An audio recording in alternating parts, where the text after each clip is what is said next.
We tend to praise people like Warren Buffett in our society. No doubt he's brilliant. However, what we must acknowledge is that he has no contribution to society. That is not to deride him, but that is to point out the fact that those who engage in paper assets, constantly trading stocks or engaging in futures and, trading currencies and all these things, it actually does not help society at all.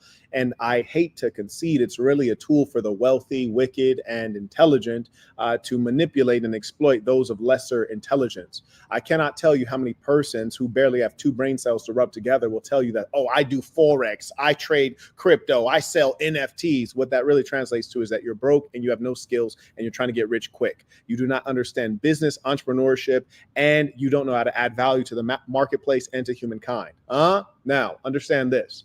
When you look at the measure of someone like Warren Buffett, who's built what? Nothing, literally nothing. He's basically without the computer or technology and, just like going back and forth, moving digits, moving around fake things in a digital world. Without that, his contribution is nil. Yes, you cannot associate a building. He's not created all of these. There's nothing in the way of creation. Men create. A humble farmer has done more in their lifetime than a Warren Buffett. Now, maybe he's done something with his charitable contributions. Maybe that's been a value. But in terms of his actual work, there's very little value there.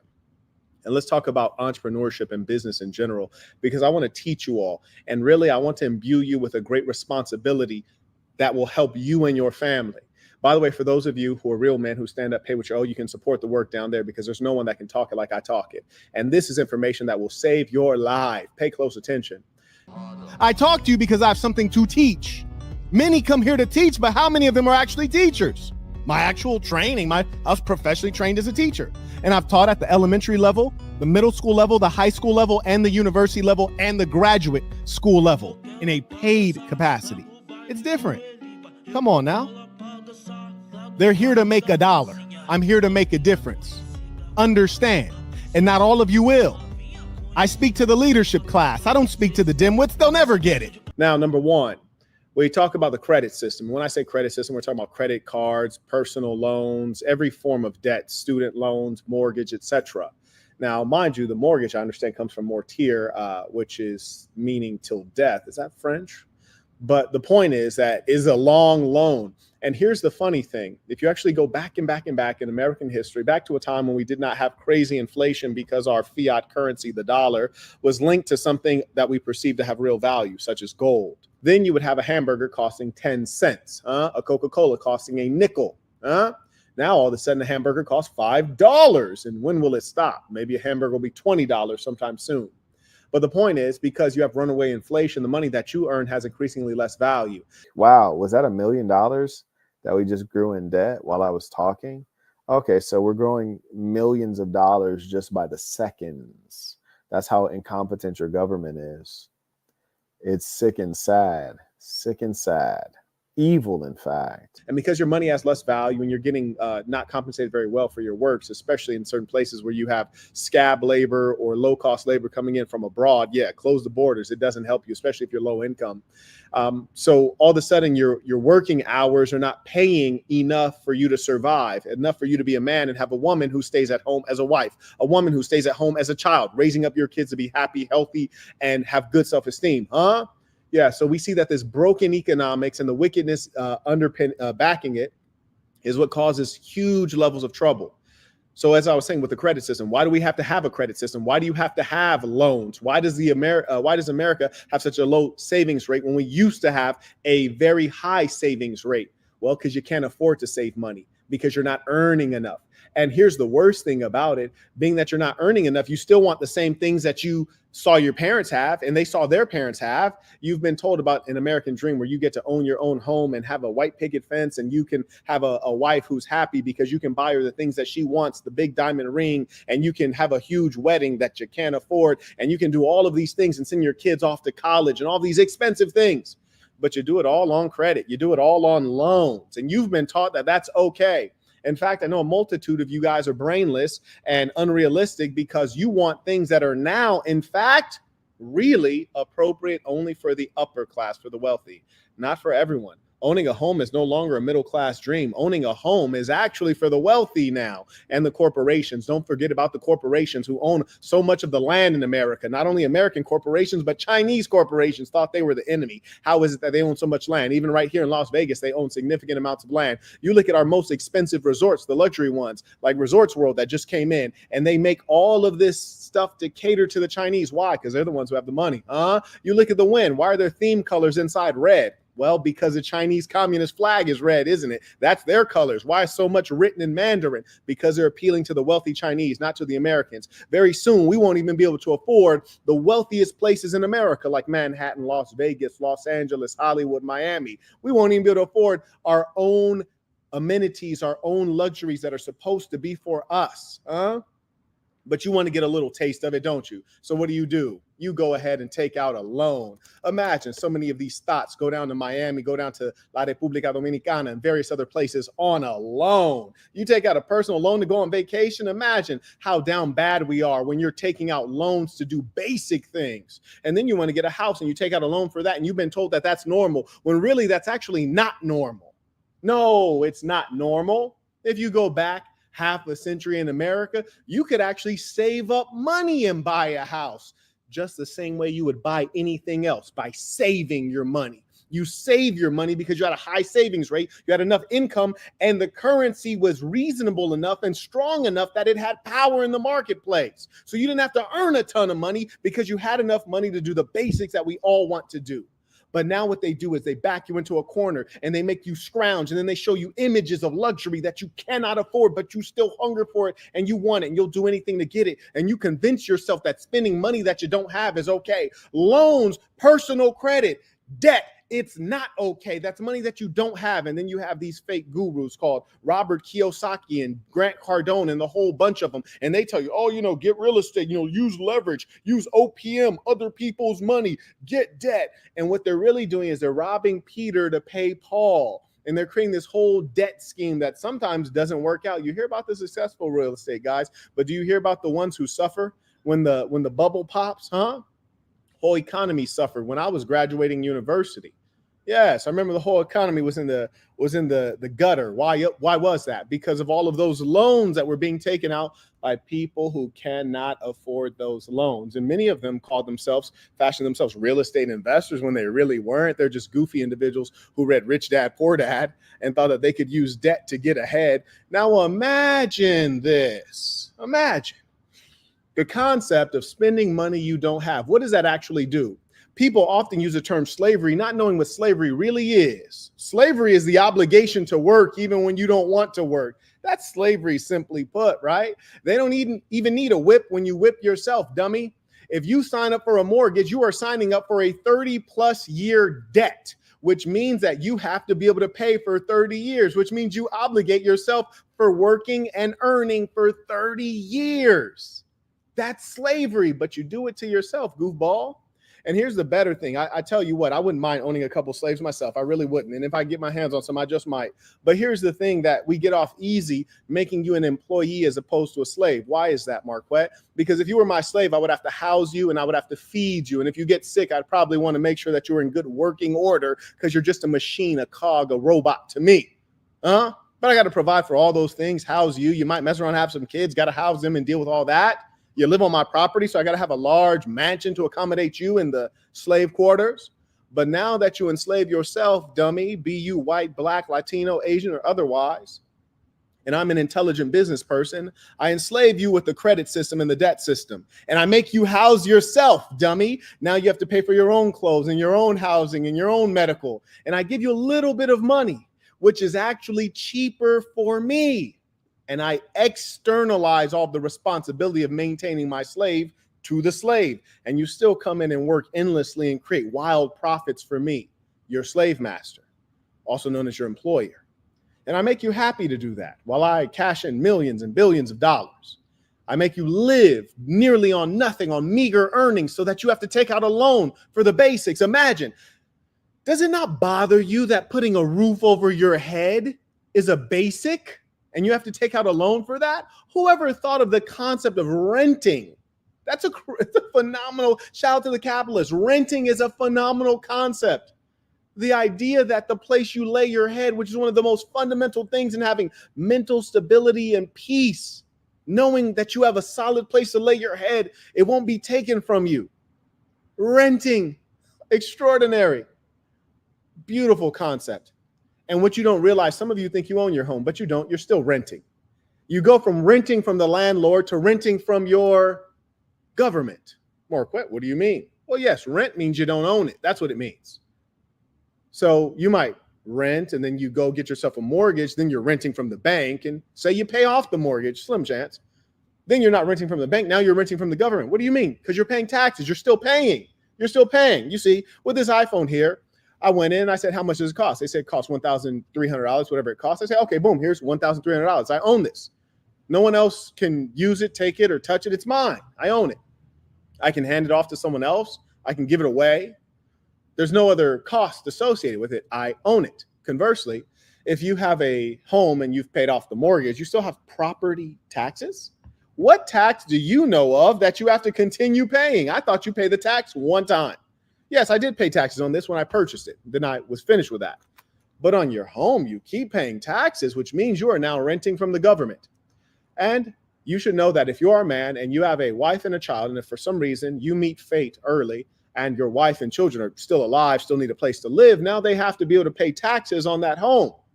Now, if you are a successful man, you have $1 million, multi-million-dollar home, those taxes might be expensive. The upkeep might be expensive. And your wife, who's been a good mother and a good wife, staying home, which is appropriate, now she can't afford that. And she gets evicted, not by the bank because you paid off the loan, not by the landlord because you weren't renting, but by your government. And what you forget is the government was not created to rule over you. The government was not supposed to be over you. It was supposed to be under you, to serve you.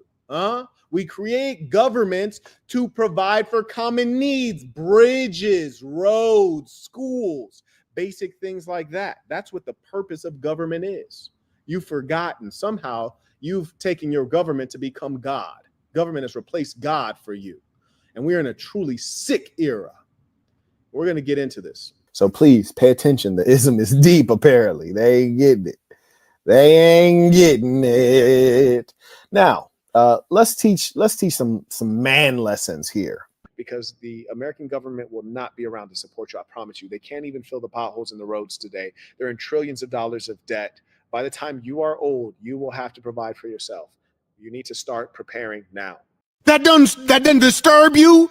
You don't wonder where has your human instinct for freedom gone to? Where has your spiritual inclination gone to? Have you forgotten what God is? You think these government people are God? You let them rule over you and tell you what to do as though they are not of flesh and blood like you are? We're so lost.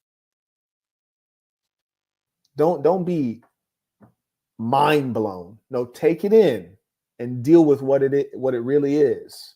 Burn it up and then carry on. A lot of the things that you pay for monthly, like a car, a house, all these things, they didn't used to be monthly payments. Yeah, I know. You might not believe it. Yeah, it used to be that if you're an American, you save up your money and you go buy a house and the house was $30,000 and you can save up $30,000. Yeah, you go buy that joint cash and it's accessible to everyone to do that. Oh yeah, and it used to be that an average man, not a successful man, not a wealthy man, not a great man, but an everyday man, he could afford to go into a basic job working at a factory and his old lady could stay at home. She ain't have to go out in this world and work and be in the midst of men. Yeah, he could afford that on a janitor's salary. That's how it used to be. And he could also afford to buy a home on a janitor's salary. The problems we're experiencing right now are due to bad government. Intentionally bad. It's due to you guys being comfortable with the things that are occurring. And I got to do a trending news segment when I can get my heart around it because there's just so much wickedness going on right now. It's like I can barely stomach it. But come on. Only the foolish among you will be fooled. One thing I just want you all to be aware of is that the monetary system and the political system is largely designed to keep peace so that markets can operate and, people can enjoy a basic standard of living and the wealthy and the leadership class can enjoy a very high standard of living, which requires peace in the empire, not outside the empire. Outside of the empire, there's war, right? Because you have to bring back the booty from war, the loot from war, the fruit of war. But within the empire, you have to have peace and prosperity so that the wealthy can enjoy their wealth and their perks. And then what you do is you make entire countries and entire peoples into vassal states and slave labor, essentially, using the wage system in the most effective of ways. So the wage system is far more effective than slavery, because here's the funny thing about slavery. When you make someone a slave, they're against it. Psychologically, they know that they're down bad. They don't want to be a slave. But when you make someone a wage slave, they are bought into the system and they believe that they can earn more money. They believe they can get another degree and get a better situation. Now, for some of them, it is true. And honestly, if you live in much of the world, you can get into a better situation. But depending on how far down you start, you have to be so disciplined that it's unlikely that you're going to win, right? Like the level of discipline, focus and cleverness that's required is just improbable that you're going to win. So, we're in a funny situation. If you, for example, live in America and you're in the lower class in America, man, you can kiss your quality of life goodbye. I'll tell you why. Like I was just in Philippines. There's a young lady I was talking to, not very bright, but very narcissistic. And she was telling me, good looking girl. And she was telling me that she's like, you know what, Marquett, I just wish I could go to America. That's my goal. I'm going to get into America because it's easier to earn money there and be successful. And when she told me this, I was like, that is true. It is easier to earn money. I was like, but honey, if you're stupid in the Philippines, you're still stupid in America. You're going to be broke. Like maybe being broke in America is nicer than being broke in Philippines. I agree. Like if I got to be broke in one of these countries, let me be broke in America. Like, maybe, but you're still going to be broke because you don't have any work ethic. You don't have any significant education. You don't have any level of ambition, and you don't know how to recognize an opportunity if it slapped you in your face. So why do you think you can make it in America where there's people who are more educated, more ambitious, and they're from America and they still ain't made it? Immigrants usually do outperform Americans. That is true. But in her case, she's never going to make it to America, right?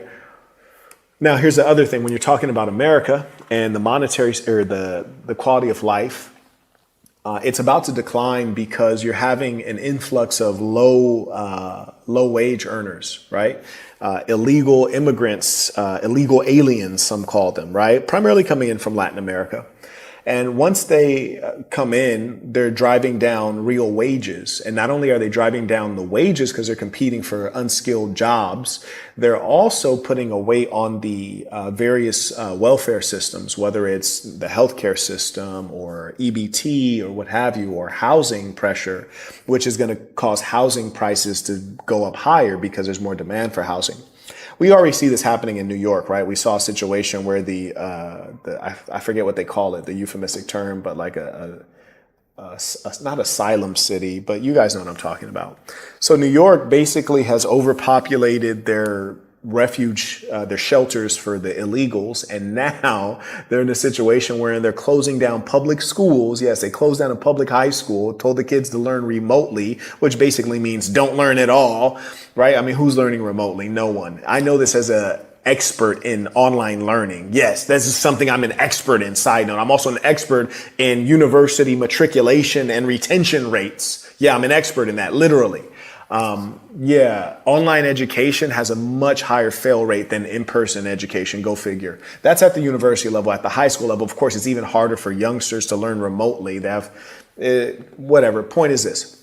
If you're in high school, if you're in a certain high school in New York, you were told to learn remotely because they need to use your high school to house illegal aliens, right? So you're already seeing how your quality of life is declining, particularly if you're a low income person. Low income, you're going to suffer first, and eventually the American middle class is going to suffer. The American upper class is always going to be insulated, right? Like you don't even know where these people live. You don't know where they vacation. You don't know where they live. You don't know what restaurants they eat at.